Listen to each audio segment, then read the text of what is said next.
ইবাদত করার উদ্দেশ্যে মানব জাতিকে সৃষ্টি করেছেন, কিন্তু অকৃতজ্ঞ মানুষগণ আল্লাহর ইবাদত ও উপাসনাকে বাদ দিয়ে পাপাচার ও অনাচারে মগ্ন হয়ে পড়ল।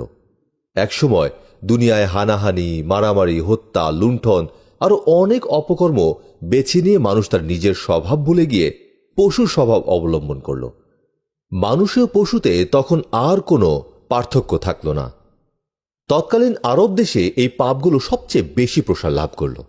সারা আরব জাহানে তখন দিনরাত শুধু পাপের স্রোত বয়ে চলত। পাপাচারে, অনাচারে, অন্যায়ের অন্ধকারে গোটা আরব দেশ তখন ডুবে গিয়েছিল।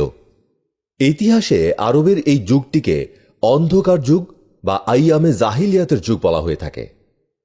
মহান রাব্বুল আলামিন সর্বপ্রথম সৃষ্টি করেছিলেন হযরত মুহাম্মদ মুস্তাফা সাল্লাল্লাহু আলাইহি ওয়াসাল্লামের নূর। এই নূর হতে তিনি জিন, ফেরেশতা, দুনিয়া, আকাশ, বেহেশত, দোজখ অর্থাৎ সমস্ত মাখলুকাত সৃষ্টি করেন।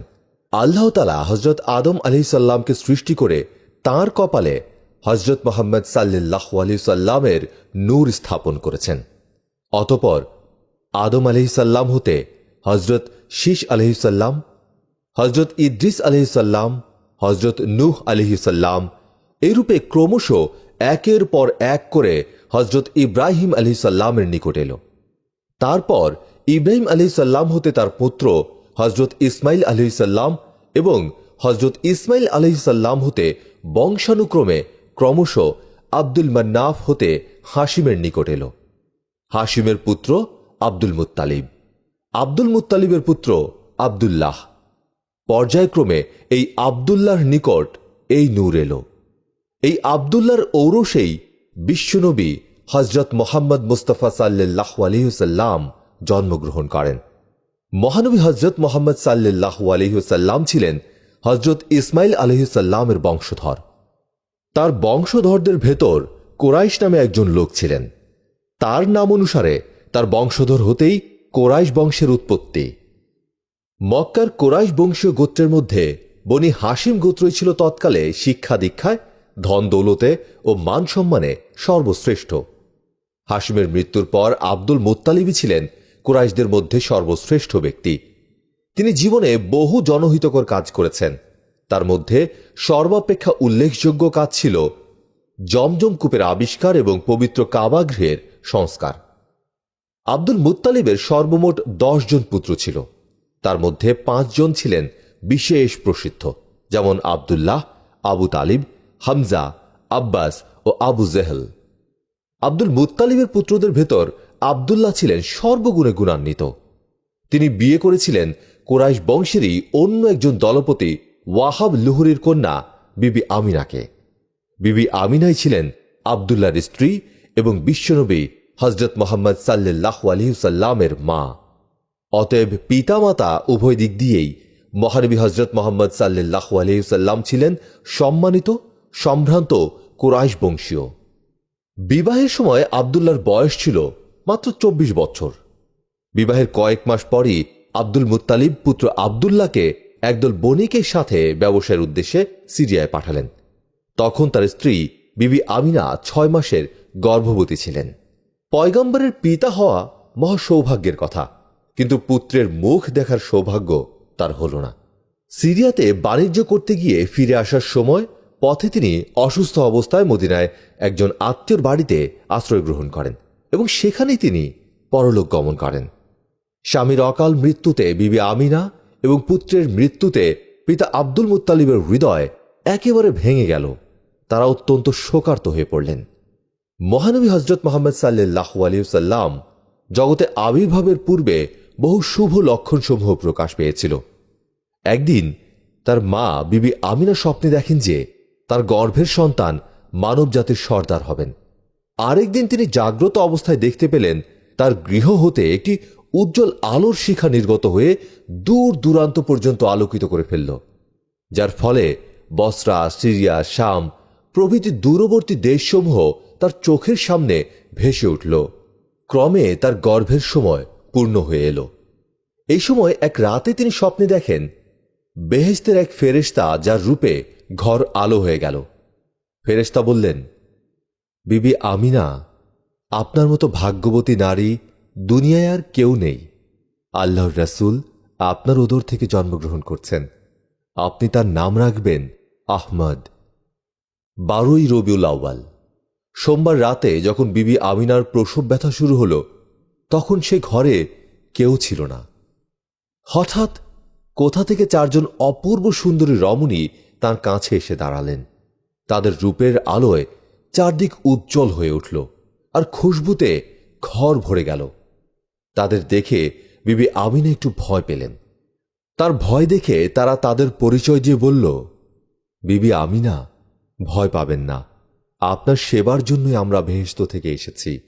আপনি অত্যন্ত ভাগ্যবতী। আপনি খোদার বন্ধুর জননী হবেন।